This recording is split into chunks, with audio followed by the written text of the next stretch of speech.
Le temps, le temps, le temps. Il y a plusieurs sortes de temps. Il y a le temps pour se lever le matin et il y a le temps pour se coucher. Il y a le temps pour aller à l'école et le temps pour rentrer à la maison. Il y a un temps pour travailler et il y a un temps pour se reposer. Mais qu'est-ce que le temps? Certaines personnes disent que le temps est une ligne. Le temps, une ligne? Je me demande à quoi cela peut bien ressembler, le temps, une ligne. Oh, oh mais regardez, qu'est-ce que c'est? Regardez. Oh, une ligne. Mais voilà le temps sur une ligne. Regardez cette partie. Elle vient juste de naître, elle est toute neuve. Mais regardez, elle vieillit.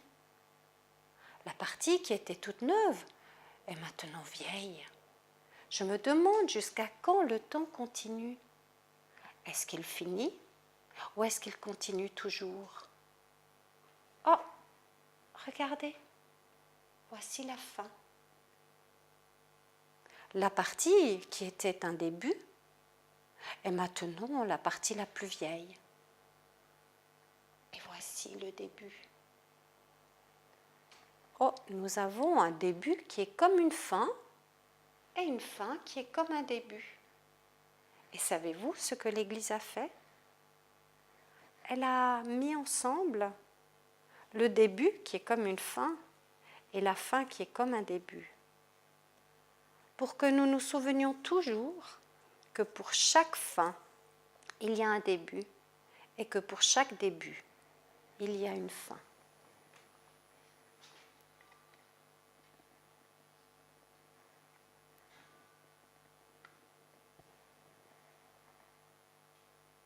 Voici les 3 grands moments.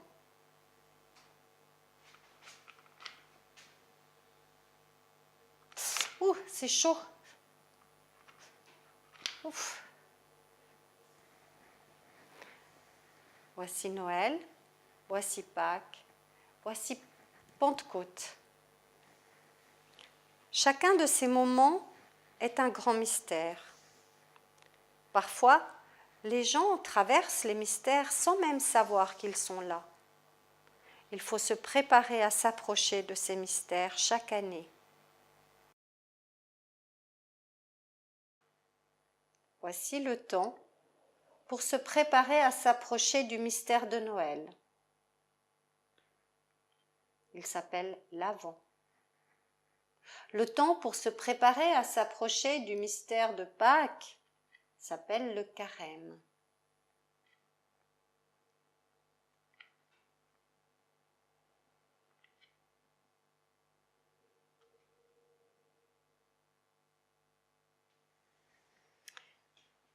Le temps pour se préparer à s'approcher du mystère de Pâques est plus grand et plus long que le temps pour se préparer à s'approcher du mystère de Noël. Je me demande si Pâques est un mystère plus important et plus grand que Noël. Noël est un mystère très important. Parfois, il nous faut 2 semaines pour fêter ce mystère, et parfois même plusieurs semaines. Mais en tout cas, ce que je sais, c'est que Pâques est un mystère si grand qu'il continue. Il continue pendant encore 6 dimanches. Il déborde. On ne peut pas le garder sur un seul dimanche.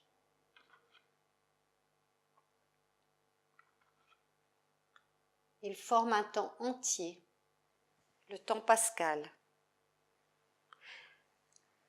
Et le temps pascal est le temps qui nous permet de nous préparer à nous approcher du mystère de Pentecôte.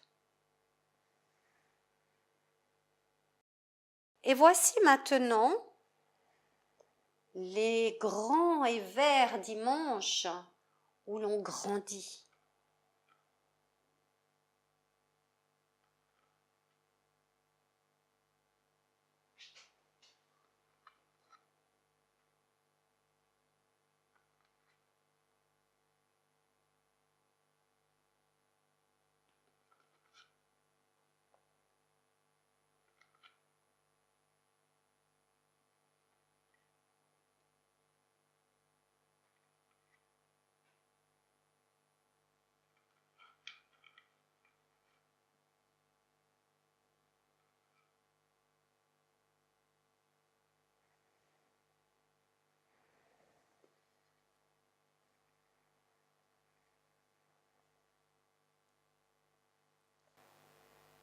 Voyons si nous pouvons reconstruire le cercle de l'année de l'Église.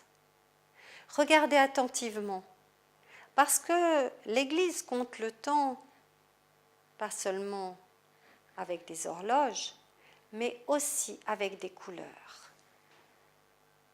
Voici les 3 grands moments.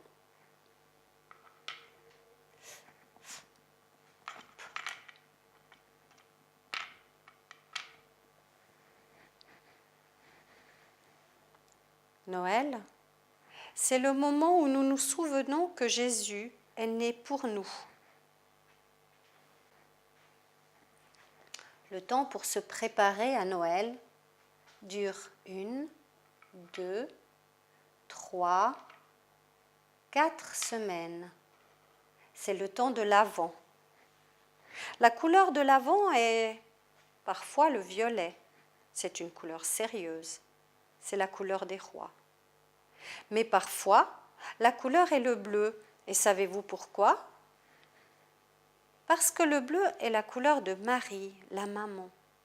Et sans Marie, il n'y aurait pas Jésus.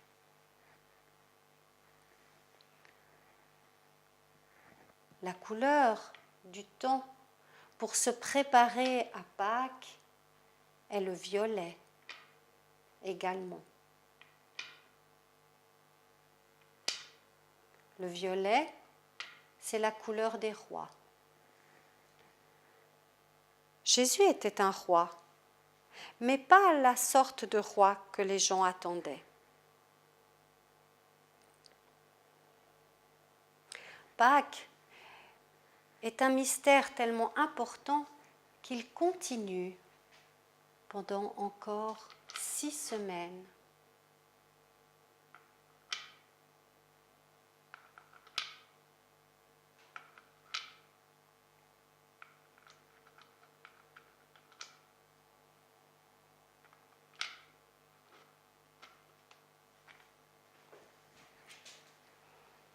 À Pâques, Jésus est mort sur la croix, ce qui est triste. Mais les gens ont continué à le rencontrer pendant ce temps. Ils l'ont rencontré autrement. D'une certaine façon, Jésus était toujours avec eux, comme il est toujours avec nous. Et quelque chose d'étrange est arrivé. Un jour, les 12 étaient sortis de Jérusalem avec Jésus. Et là-bas, ils l'ont vu s'élever. Puis quelques jours plus tard, l'Esprit Saint est descendu et l'Église est née. Les disciples sont devenus des apôtres. Ils rayonnaient avec la force de l'Esprit Saint. Leur langue était toute brûlante quand ils parlaient. Ils n'avaient jamais été aussi vivants que ce jour-là. C'est pourquoi la couleur de Pentecôte est le rouge, comme le feu. Maintenant, plaçons les nombreux verts dimanches où l'on grandit. Entre l'Avent et le Carême, il ne peut y en avoir que 9. Alors, mettons-en 9.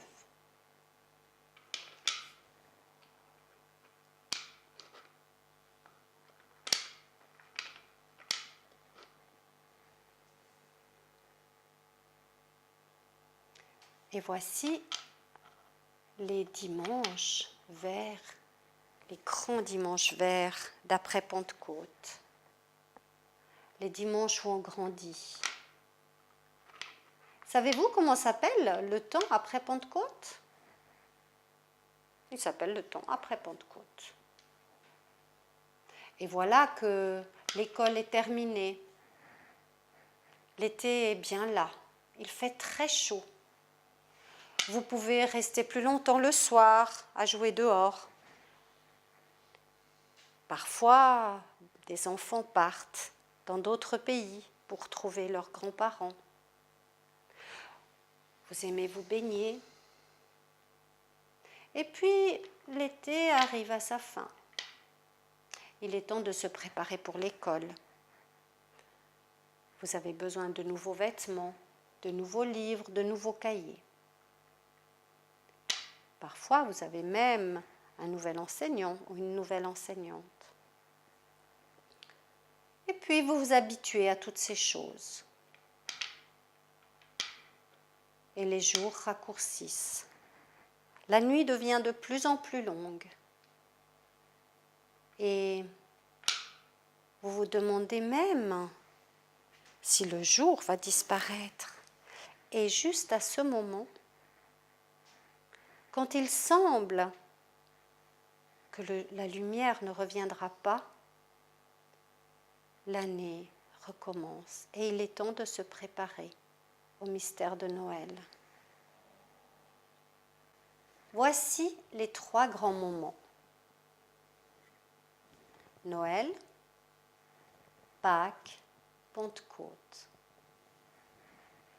Le temps pour se préparer à Noël dure 4 semaines. L'Avent.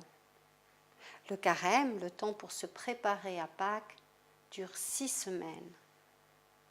Pâques est si grand qu'on ne peut le garder en un seul dimanche. Il continue durant encore 6 semaines. C'est le temps pascal. Il nous permet de nous préparer à Pentecôte. Et voici tous les grands et verts dimanches où l'on grandit. Tout est là. Nous avons tout ce qu'il nous faut. Et pour chaque début, nous avons une fin. Et pour chaque fin, nous avons un début. Et cela continue ainsi, encore, encore et toujours.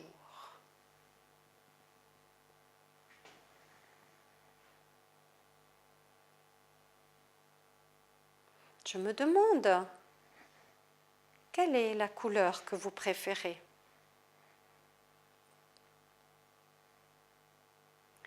Je me demande, quelle est la couleur la plus importante ?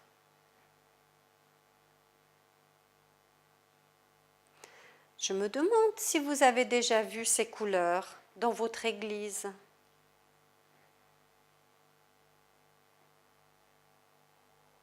Je me demande où sont ces couleurs quand elles ne sont pas dans l'église.